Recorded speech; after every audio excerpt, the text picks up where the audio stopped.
Welcome to top news. AP అధికార పక్షం YCP విడతల వారీగా తన అభ్యర్థులను ప్రకటిస్తోంది. 3 పేర్లతో మరో జాబితాను విడుదల చేసింది. ఈ జాబితాలో 2 ఎంపీ స్థానాలకు 1 ఎమ్మెల్యే స్థానానికి ఇన్ఛార్జీలను ప్రకటించారు. అమలాపురం పార్లమెంటు స్థానం వైసీపీ ఇన్ఛార్జిగా రాపాక వరప్రసాద్ ను ప్రకటించారు. రాపాక వరప్రసాద్ గత ఎన్నికల్లో రాజోలు అసెంబ్లీ నియోజకవర్గం నుంచి జనసేన ఎమ్మెల్యేగా గెలిచారు. ఆ తరువాత ఆయన వైసీపీకి దగ్గరయ్యారు. ఈసారి ఎన్నికల్లో రాపాక లోక్సభకు పోటీ చేస్తున్నందున రాజోలు అసెంబ్లీ నియోజకవర్గం వైసీపీ ఇన్ఛార్జిగా గొల్లపల్లి సూర్యారావును ఎంపిక చేశారు. ఇక కర్నూలు పార్లమెంటు స్థానం ఇన్ఛార్జిగా బివై రామయ్య పేరును జాబితాలో పేర్కొన్నారు.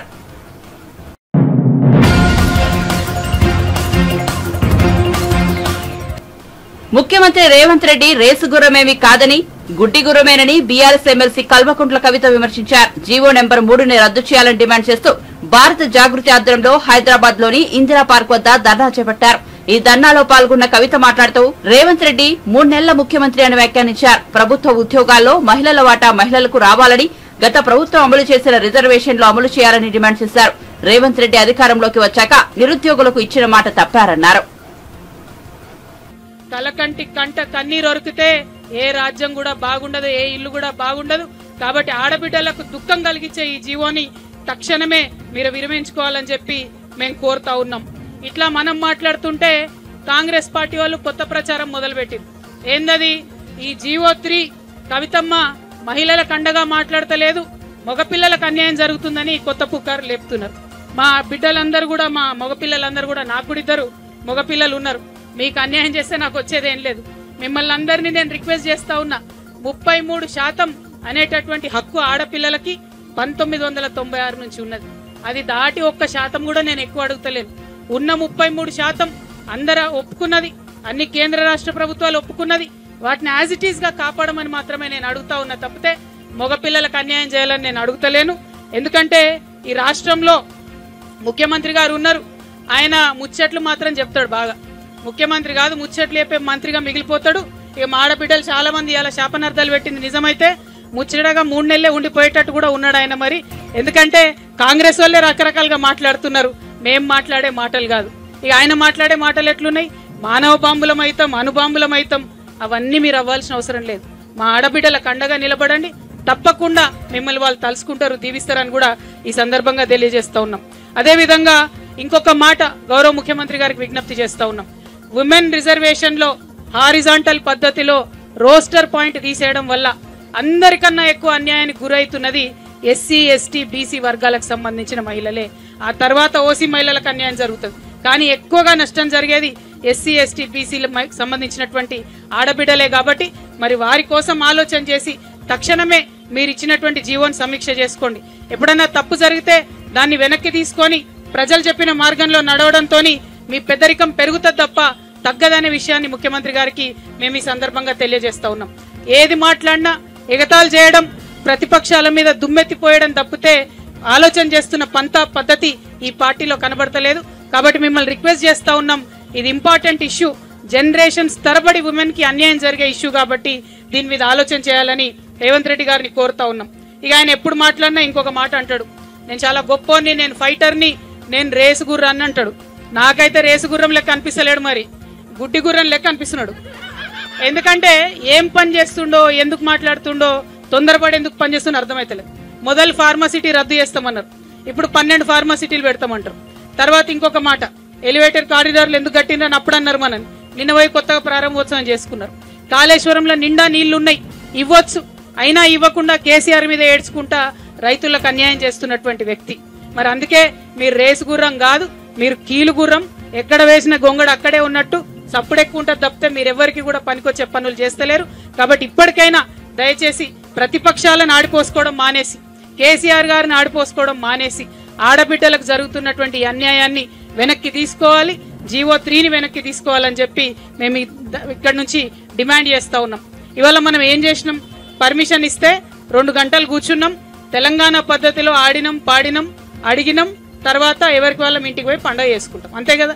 దీనికోసం ఈ పోలీసులు, ఈ ప్రభుత్వం రాత్రి 12 దాకా 3 రోజులకు అప్లై చేస్తే పర్మిషన్ ఇవ్వడానికి సాగదీసి మనని ఏర్పాట్లు చేసుకొనియకుండా, టెంట్లు వేసుకొనియకుండా నిన్న లేట్ నైట్ వరకు కూడా ఇబ్బంది పెట్టిరు. మరి ఇదేనా ప్రజాపాలన అంటే? ఇదేనా ఇంద్రమ్మ రాజ్యం అంటే? ఆనాడు ప్రతిపక్షంలో ఉన్నప్పుడు ఏం చెప్పారు రేవంత్ రెడ్డి గారు?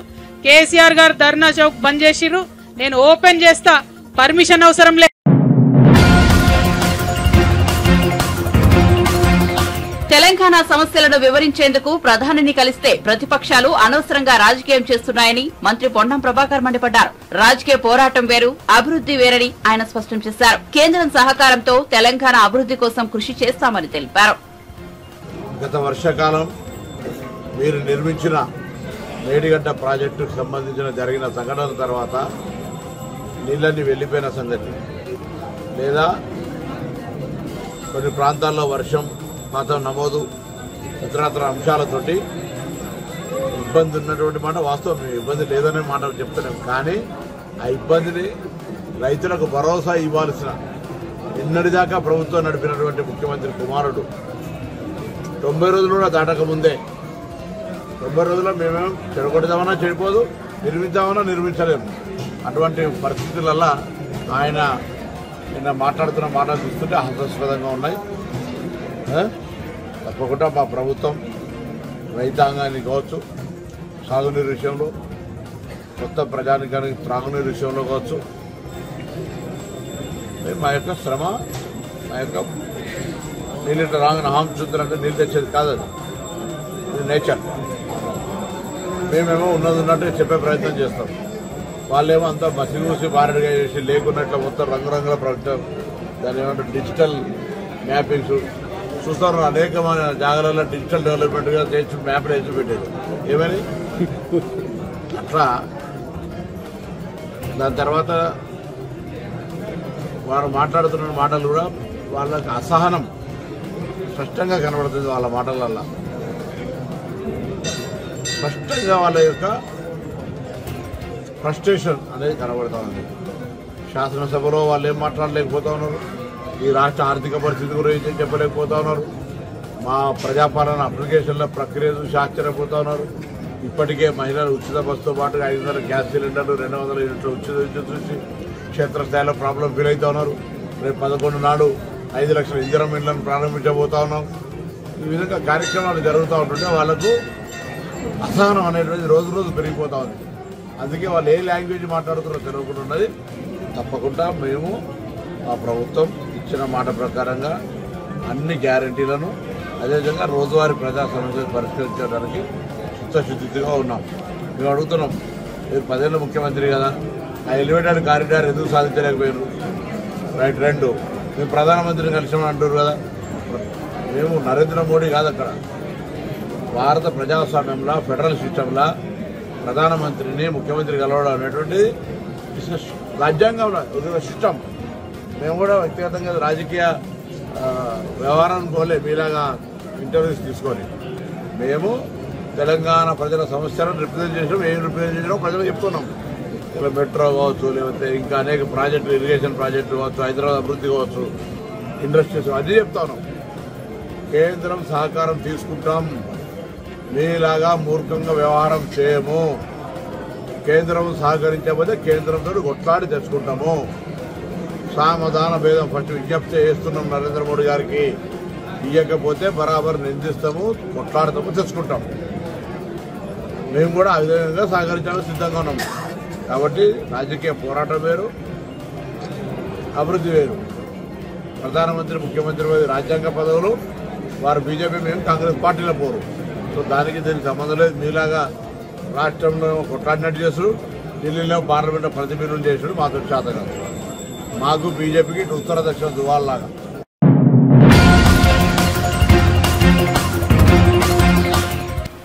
కాకతీయుల కళా నైపుణ్యానికి ప్రతీక వరంగల్ నగరంలోని 1000 స్తంభాల గుడి. డెవలప్మెంట్ పేరుతో 2006లో ఆలయంలోని కళ్యాణ మండపాన్ని తొలగించి పునరుద్దరించే పనులు చేపట్టారు. ఆ తర్వాత ప్రభుత్వాలు మారినా అనుకున్న టైంలో వర్క్ కంప్లీట్ కాలేదు. దాదాపు 17 ఏళ్ల తర్వాత పనులు పూర్తి కావడంతో మార్చి 8వ తేదీన పునః ప్రారంభించారు. కేంద్ర మంత్రి కిషన్ రెడ్డి పునరుద్దరించిన కళ్యాణ మండపాన్ని ప్రారంభించారు. ఈ కార్యక్రమంలో స్థానిక ప్రజాప్రతినిధులు, భక్తులు పాల్గొన్నారు. చరిత్రాత్మకమైనటువంటి వరంగల్ పోర్టు లాంటి అనేక కట్టడాలు ఎట్లా కట్టారో, ఇదంతా క్రేన్లు వచ్చాయి, చదువుకున్నటువంటి ఇంజనీర్లు ఉన్నారు. ఆ రోజు చదువుకున్న ఇంజనీర్లు లేరు, క్రేన్లు లేవు. మరి పెద్ద పెద్ద స్టోన్స్ ఏ రకంగా తీసుకొచ్చారు, ఏ రకంగా కట్టారో ఒక్కసారి మనము ఆలోచన చేస్తే ఈ కట్టడాల యొక్క ప్రాధాన్యత మనకు గుర్తవుతుంది. దాన్ని ఏ రకంగా పరిరక్షించుకోవాలో మన మనసులో వస్తుంది. కాబట్టి ఇదేదో కట్టడము, పురాతన కట్టడము అని నిర్లక్ష్యం చేసి వచ్చిన వాళ్ళ దాని మీద గీకి ఆయన పేరు రాసుకొని రాయితోడి గీకి పెన్నుతోడి గీకి ఈరోజు దేశంలో అనేక రకాల ప్రాచీన కట్టడాలను మనకు మనమే విధ్వంసం చేస్తాం. దాన్ని పరిరక్షించుకోవాల్సినటువంటి బాధ్యత మనమందరూ ఉన్నది. కాకతీయులు తెలుసు, వ్యవసాయ రంగం నుంచి మొదలు పెడితే కళలు, సంస్కృతి, సాంప్రదాయాలు, చేతి వృత్తులు, సంక్షేమము అన్నిటికంటే మించి మరి ప్రజల యొక్క మేలు చేసినటువంటి విషయం మనకందరికీ తెలుసు.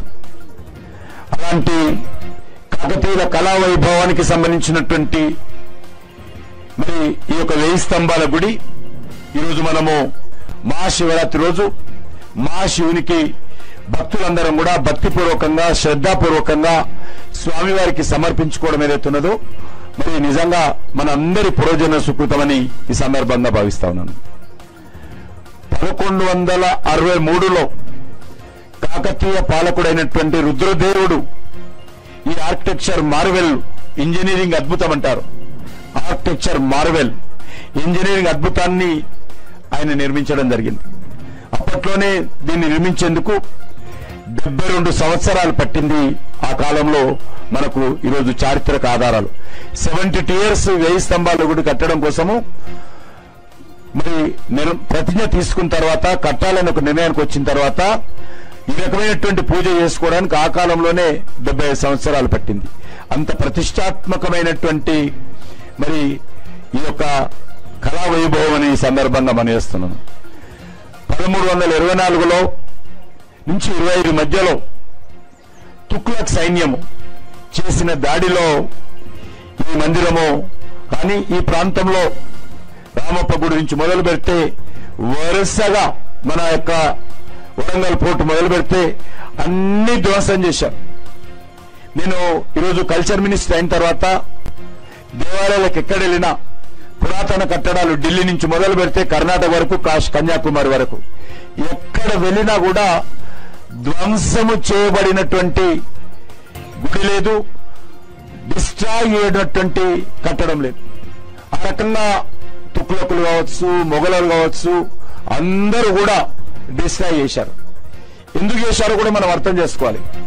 ఎవరు వచ్చినా కూడా మొఘలు కానీ మహమ్మదీయులు కానీ ఆ రోజు తుగ్లకులు కానీ వచ్చినప్పుడు వాళ్ళందరూ ఒకటే నిర్ణయం, భారతదేశాన్ని ఇస్లామిజం చేయాలి. ఇస్లామిజం చేయడం కోసం చాలా అటెంప్టులు చేశారు, కానీ వాళ్ళు సక్సెస్ కాలేకపోతున్నారు. అప్పుడు రాజులు ఒక మీటింగ్ పెట్టి ఎందుకు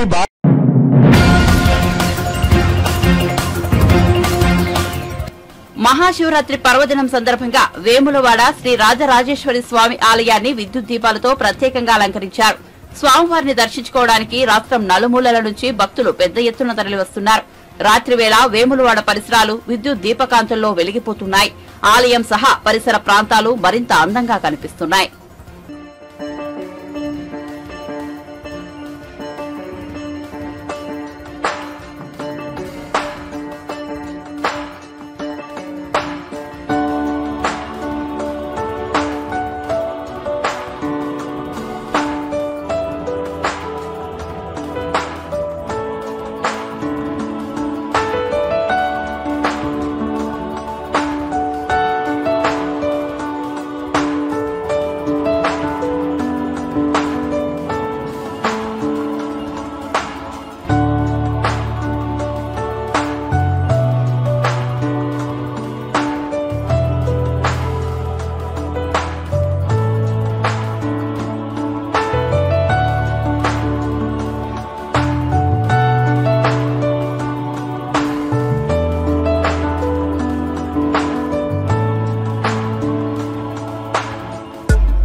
వచ్చే లోక్సభ ఎన్నికల్లో రాజకీయ లబ్ది పొందేందుకే సీఎం రేవంత్ రెడ్డి హడావిడిగా ఎలివేటెడ్ కారిడార్ల నిర్మాణ పనులకు శంకుస్థాపన చేశారని బీఆర్ఎస్ రాష్ట్ర నేత మన్నె క్రిషాంక్ విమర్శించారు. హైదరాబాద్ తెలంగాణ భవన్ లో శుక్రవారం మీడియా సమావేశంలో ఆయన మాట్లాడారు. ఓట్ల రాజకీయంతోనే ఎన్నికల కోడ్ రాకముందే పనులను ప్రారంభించారని చెప్పారు. ఎలివేటెడ్ కారిడార్ల నిర్మాణంలో భూముల కోసం గతంలో మంత్రిగా కేటీఆర్ విశేషంగా కృషి చేశారని, కానీ నేడు వాటి పనులను హడావిడిగా ప్రారంభించిన సీఎం రేవంత్ రెడ్డి మాత్రం తాను చేయని పనిని చేసినట్టుగా ప్రచారం చేసుకుంటున్నారని ధ్వజమెత్తారు. రేవంత్ రెడ్డి గారి పాత్ర ఇందులో శూన్యమని చెప్పడానికి ప్రధాన కారణం ఈ డాక్యుమెంట్. గతంలో రేవంత్ రెడ్డి గారు ఎంపీగా ఉన్నప్పుడు మరి కేసీఆర్ గారి ప్రభుత్వం మేము ప్రతిపాదనలు కేంద్రానికి పంపిస్తే దీని మీద మొత్తం ఇంత ఎక్సర్సైజ్ చేస్తే ఇన్ని భూములను మేము ఐడెంటిఫై చేస్తే కేంద్ర ప్రభుత్వం కేంద్ర రక్షణ శాఖ పూణే కంటోన్మెంట్ బోర్డుకు లేఖ రాసింది. Pune cantonment board Secunderabad cantonment బోర్డుకు కేసీఆర్ గారి ప్రతిపాదనలను పంపి మీరు తీర్మానం చేసి పంపాలని ఒక ప్రత్యేక కంటోన్మెంట్ బోర్డు సమావేశాన్ని ఏర్పాటు చేశారు కేవలం ఈ రక్షణ స్థలాల విషయం మీద. అయితే దానికి స్పెషల్ ఇన్వైటీ అయిన రేవంత్ రెడ్డి గారు ఈ సమావేశానికి హాజరు కాలేదు. ఇందులో మీరు గమనిస్తే మీకు ఈ డాక్యుమెంట్స్ కూడా ఇస్తాము. Special invitee Shri A. Revanth Reddy, Honorable Member of Parliament, has not attended the meeting. రక్షణ స్థలాల విషయం మీద 11 ఆగస్టు 2023న ఎందుకంటే కేంద్ర ప్రభుత్వం అప్పటికే సూత్రప్రాయంగా వాళ్ళు ఒప్పుకోవడం జరిగింది. కేసీఆర్ గారి ప్రభుత్వం పెట్టిన ప్రతిపాదనలు వాళ్లకు భూ బదలాయింపు కోసం కంటోన్మెంట్ లో అక్కడున్న కంటోన్మెంట్ ప్రజలకు అక్కడి నుంచి వెళ్లే ఆ హైవే మార్గాన వెళ్లే అందరి కోసం సులువుగా అవడానికి అక్కడ కట్టే స్కైవేలు కోసం భూ బదలాయించాలని మరి ఏదైతే తీర్మానం తీసుకోవడానికి పెట్టిన ప్రత్యేక సమావేశంలో మల్కాజ్గిరి ఎంపీ అయిన రేవంత్ రెడ్డి గారు అసలు హాజరే కాలేదు. ఆయన ఇవాళ క్రెడిట్ దొబ్బేయాలని ప్రయత్నం చేస్తున్నాడు. శ్రమనేమో కేటీఆర్ గారిది, ప్రచారమేమో రేవంత్ రెడ్డిది. ఏడికి పోయినవు రేవంత్ రెడ్డి? నువ్వు కీలకమైన సమావేశం కంటోన్మెంట్ రక్షణ భూముల కోసం పెట్టిన సమావేశంలో నువ్వు అసలు ఎందుకు హాజరు కాలేదు? ఈ తీర్మానంలో ఇది మినిట్స్ ఆఫ్ ద మీటింగ్. మీరు పూణే కంటోన్మెంట్ బోర్డు వెబ్సైట్ కి వెళ్ళినా సికింద్రాబాద్ కంటోన్మెంట్ బోర్డు వెబ్సైట్ కి వెళ్ళినా మీకు పబ్లిక్ డొమైన్ లో దొరికే ఈ మినిట్స్ ఆఫ్ ద మీటింగ్ లో ఇంత చారిత్రాత్మక ఎస్ఆర్డిపిలో భాగంగా చేపట్టే 2 స్కైవేస్ కోసం ప్రభుత్వం చేస్తున్న కృషిలో రేవంత్ రెడ్డి పాత్ర శూన్యం. ఎందుకంటే తను సమావేశంలోనే ఏర్పాటు కాలేదు. ఇదే మినిట్స్ ఆఫ్ ద మీటింగ్ లో చాలా స్పష్టంగా చెప్పడం జరిగింది. 4th ఆగస్టు 2023 ఇదే దాంట్లో పూర్తిగా లేఖ పెట్టారు. మొత్తం మీకు ఇందులో రెఫరెన్స్ ఈ డాక్యుమెంట్ లో కనబడుతుంది. ఇది పబ్లిక్ డొమైన్ లో ఉన్నది. 4 ఆగస్టు 2023న పూణే కంటోన్మెంట్ బోర్డు వాళ్ళు అక్కడికి వెళ్ళి వాళ్ళ డిఫెన్స్ ఎస్టేట్స్ వాళ్ళు సికింద్రాబాద్ కంటోన్మెంట్ బోర్డుకు రాసి కేసీఆర్ గారి ప్రభుత్వం ఈ పలానా భూములు ఉన్నాయి ఇవి అడుగుతున్నారు అని ఇందులో చాలా స్పష్టంగా ఏ భూములు అనేది కూడా ఇందులో ఎంత ఏరియా అని కూడా ఇందులో మెన్షన్ చేయడం ఉంది. B1, B2, B4 lands, C lands, B2 gifted to Secunderabad cantonment board lands ఇవన్నిటిని కూడా ఇందులో మెన్షన్ చేయడం జరిగింది. డేట్లతో సహా ఇందులో ఉన్నాయి. కేవలం ఇది ఒకటే కాదు, ఎస్ఆర్డిపిలో భాగంగా రసూల్పురాలో ఫ్లైఓవర్ వేయడానికి అక్కడ ఒక కొంత ఏరియా కేంద్ర ప్రభుత్వం యొక్క భూమి ఉన్నది అని అంటే మరి అప్పటి రాష్ట్ర ప్రభుత్వం కిషన్ రెడ్డి గారికి మేము లేఖలు రాసినాం. ఇందులో మీకు చాలా స్పష్టంగా ఇది డాక్యుమెంట్. ఇది మరి ఆ రసూల్పురా ఫ్లైఓవర్ కోసం కూడా ఆ భూములు ఇప్పటి వరకు వాళ్ళు ఇయ్యలేదు. ఇంత మేము కొట్లాడి ఇన్నిసార్లు రక్షణ శాఖ మంత్రులను, ఎందుకంటే రక్షణ శాఖ మంత్రులు ట్విట్టర్ లో దొరకరు, వాళ్ళు ఢిల్లీలో ఉంటారు. ఇక్కడి నుంచి తెలంగాణ నుంచి కేటీఆర్ గారు పదే రక్షణ శాఖ మంత్రుల దగ్గరికి పోయి ఇవాళ సాధించిన దాన్ని ఇవాళ రేవంత్ రెడ్డి ప్రచారం చేస్తున్నాడు.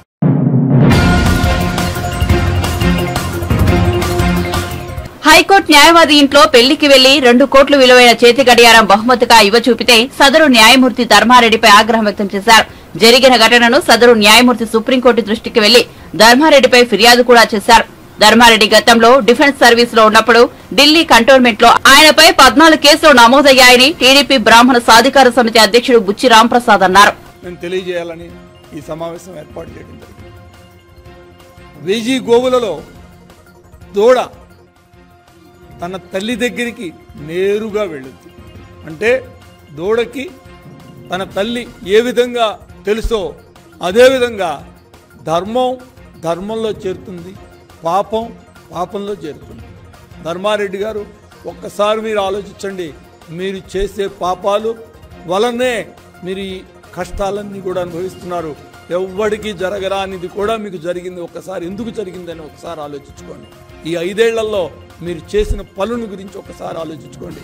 దేవుడి దగ్గర ఉంటూ పవిత్రమైన స్థానంలో ఉంటూ మీరు చేయాల్సిన పనులేంటి, మీరు చేస్తున్న పనులేంటి ఒక్కసారి మీరు ఆలోచించండి. సునీతారెడ్డి గారిని మీరు కేంద్ర హోంశాఖ సహాయ కార్యదర్శిని మీరు కల్పించారా లేదా? జగన్ కేసులో అవినాష్ రెడ్డిని బయటకు తీసుకురావడం కోసం మీరు ఈ ప్రయత్నం చేశారా లేదా? అది సునీతారెడ్డి గారు సిబిఐ వాంగ్మూలంలోనే ఇచ్చిన మాట వాస్తవమా కాదా ఒక్కసారి మీరు చెప్పండి. అదేవిధంగా మిమ్మల్ని ఇంకో విషయం కూడా అడుగుతున్నా. హైకోర్టులో న్యాయమూర్తులు పెళ్లికి వెళ్ళి వాళ్ళకి 2 కోట్ల రూపాయలు వాచి ఇచ్చిన మాట వాస్తవమా కాదా? చూపితే ఆ జడ్జి గారు కోప్పడి మీకు వెనక్కి పంపించిన మాట వాస్తవమా కాదా? ఆయన సుప్రీంకోర్టుకి రాసింది వాస్తవమా కాదా? ఒక్కసారి మీరు ఆలోచించండి. ఇలా చెప్పుకుంటూ పోతే మీరు డిఫెన్స్లో పనిచేసేటప్పుడు అక్కడ ఢిల్లీ కంటోన్మెంట్లో మీ మీద 14 కేసులున్నది వాస్తవమా కాదా? మీరు టీటీడీ జేఈఓగా, అడిషనల్ ఈఓగా, తర్వాత ఇప్పుడు ఈఓగా ఉంటున్నప్పుడు నా మీద ఇన్ని కేసులు ఉన్నాయని మీరు చెప్పారా లేదా? మీరు చెప్పలేదు కదా. మీరు చెప్పారా? చెప్పలేదు. అదేవిధంగా మీరు టీటీడీలో జరిగిన డాలర్ల కుంభకోణంలో మీ దగ్గర ఉన్నటువంటి పిఏ ఆత్మహత్య చేసుకుంది వాస్తవమా కాదా? ఒక్కసారి మీరు చెప్పండి. అదేవిధంగా ఇలాంటి ఎన్నో తప్పుడు పనులు చేస్తూ మీరు టీటీడీ యొక్క పరువుని, టీటీడీలో ఉన్నటువంటి గౌరవాన్ని తగ్గించే కార్యక్రమం మీరు చేస్తున్నారు. ఇక మీకు వివేక హత్య కేసులో అవినాష్ రెడ్డిని కాపాడటంలో మీ పాత్ర ఉందన్నది అందరికీ తెలిసిందే. ఇక టీటీడీని అడ్డం పెట్టుకుని ఢిల్లీలో లాబీ చేయటం, ఢిల్లీలో రకరకాల కార్యక్రమాలు చేయటం, మీరు చేసే కార్యక్రమాలన్నీ కూడా ప్రజలు చూస్తున్నారు. ఢిల్లీలో మీరు టీటీడీ ఈఓగా మీరు అక్కడ బ్రోకర్ పనులు చేయడానికి కూడా వెనకాడకుండా మీరు చేస్తుంది వాస్తవమా కాదా అని మీ ద్వారా నేను అడుగుతున్నా. అదేవిధంగా మీరు ఇవాళ టీటీడీలో హిందువులు పవిత్రంగా భావించే టీటీడీ యొక్క కొండల పవిత్రతను కూడా తగ్గించే కార్యక్రమం చేస్తుంది వాస్తవం కాదా? టీటీడీలో ఇవాళ ఇంకోటి కూడా మీ ద్వారా చెప్తున్నాను. ఈ 5 ఏళ్లలో మీరు, అదేవిధంగా సుబ్బారెడ్డి గారు, ఇప్పుడున్నటువంటి కరుణాకర్ రెడ్డి గారు, ఈ ముగ్గురు కూడా టీటీడీని సర్వనాశనం చేశారా లేదా అని మీ ద్వారా అడుగుతున్నా. వీటిలో ఏదన్నా అవాస్తవాలుంటే మీరు చెప్పండి. ఇప్పుడు దాకా మీకు చాలాసార్లు మిమ్మల్ని అడిగాం, మీరు కానీ ఎప్పుడూ కూడా మీరు ఈ విషయాల గురించి బయటకు రారు, ఏమన్నా మాట్లాడరు. ఏంటంటే మేము తప్పు చేసాము లేదా అని చెప్పే ధైర్యం కూడా మీకు లేదని మీ ద్వారా నేను తెలియజేసుకుంటున్నాను. అదేవిధంగా ఇంకా రమణ దీక్షితులు గారి విషయానికి వస్తే,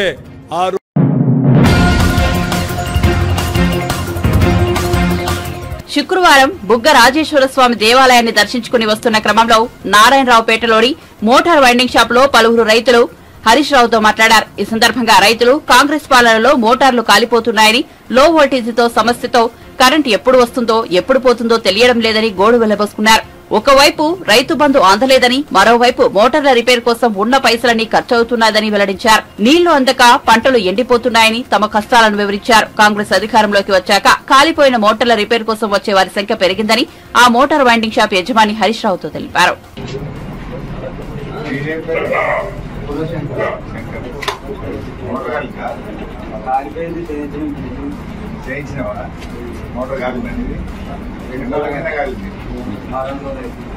ఈ పంట మీద 2 సార్లు కాదు, ఈ పంట మీద 2 సార్లు కాదు, చేంజ్ చేసి నేను ఎప్పుడు కానీ కట్టే మోటార్ 2 రోజులు 6 ఎకరాలు ఇంకా 3-4 ఎకరాలు వెళ్ళిపోయింది. 8 బోర్లకు 2 బోర్లు 5 బోర్లు 2 బోర్లు కాదు, ఇది ఒకటే 2 సార్లు కాదు. రాత్రి ఎంత అవుతుంది ఖర్చు?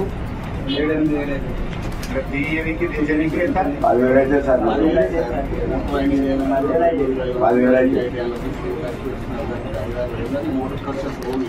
రిపేర్ ఖర్చు 5,000, తీసుకుని దించులు 5,000. పైపులు 150 చొప్పున 2,000 ఖర్చు. మీరు 2 సార్లు కానీ నీ 2 మోటార్లు కానీ నా పేరు గోదావరి బాలరాజు మీ మోటార్ కాలేదా 2 సార్లు కాదు 2 సార్లు పిలిచినా మళ్ళీ 3 ఎకరాల పొలం 2 ఎకరాలు గ్యారెంటీ అంటే కాలినప్పుడు తెచ్చుడు దించుడు రిపేర్ చేసేవాళ్ళు ఎంత పడి ఎండిపోతుంది అంతేనా బాలరాజు నీది ఎందుకు కాలింది మోటారు ఏం చేయాలి సార్ ఊరికే బరబర అనుకున్నానే అన్నీ 3-4 సార్లు 10,000 సార్ 3-4 సార్లు తెలంగాణ ఇద్దరు 10,000 పల్లె పోతే వాళ్ళు నీళ్ళు రానిస్తారు ₹1,00,000 వీళ్ళు ఒక జాల 6 జాల ఇవాళ ఏమి కానీ ఇక్కడనే అది ఏం రానిస్తారు కరెంట్ వచ్చిపోతుందా ఓకే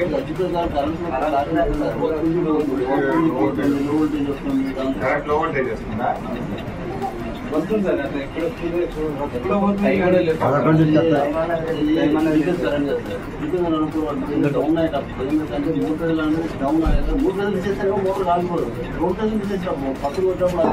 రాత్రి 5:30 పోతే రాత్రి 11:30 సాయంత్రం 5:30 పోతే సార్ 11:30 సార్ పొద్దున దాకా ఎన్నిసార్లు వచ్చిపోతుంది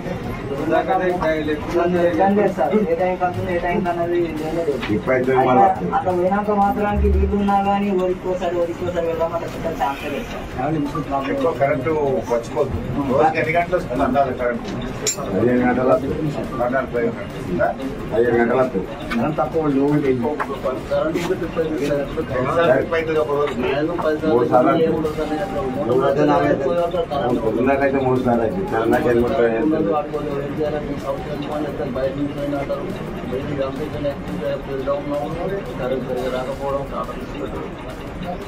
మీ రిపేర్ ఎన్ని వస్తున్నాయి రోజుకు సిద్ధరూపేట పాటలు 4-5 రోజు 40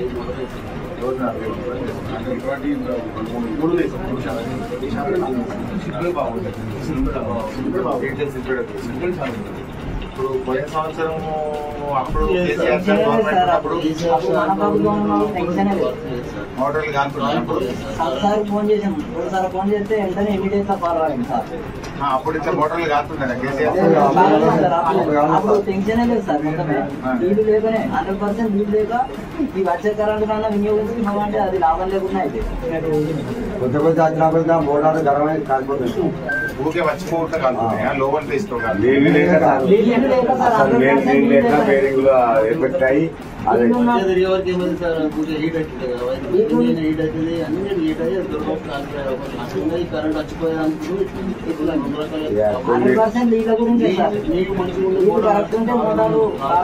కొన్ని పొక్కల బురద గిరద పోయి అట్లా వండు వేయి అట్లా శుద్ధం చెప్పలేదు అవి ఇప్పుడు మా నీళ్ళు నడుపుకున్నాయి అనుకుని మేము పెట్టాము మధ్యలో పని చేస్తున్నాం సరిగా మీదికి వెళ్ళి కరెక్ట్ వస్తలేదు వింటర్ లెక్క వస్తుంది ఇప్పుడు దీనికి టెన్షన్ లేదు కేసీఆర్ సార్ ఉంటే నీళ్ళకి టెన్షన్ లేదు కరెంట్ టెన్షన్ లేదు కేసీఆర్ సార్ లేకపోతే కాబట్టి ఇప్పుడు అన్ని ఒకటి చూపిస్తున్నాయి కదా రైతు బంధు కూడా 3 రైతు బంధు కదా అది బోనస్ అంటే పడుతుంది రైతు బంధు పెట్టేవికే రైతు బంధు కూడా ఎత్తలేదు 15,000 ఇస్తాను రైతు బంధు 10,000కి పెన్షన్ కూడా ఒక నెల ఇస్తారు మన నడిపెట్టి ఒక పెన్షన్ సెలవులు ఎక్కువ మోటార్లు కాలు పెరిగినా కొద్దిగా ముందు కంటే ఎక్కువ కాలుతుంది నీళ్ళు లేక అసలు నీళ్ళు లేక ఈ మల్క చెరువుది ఆ కాలువ అట్లే ఉంది అది కాలువ క్లియర్ కాలేదు అది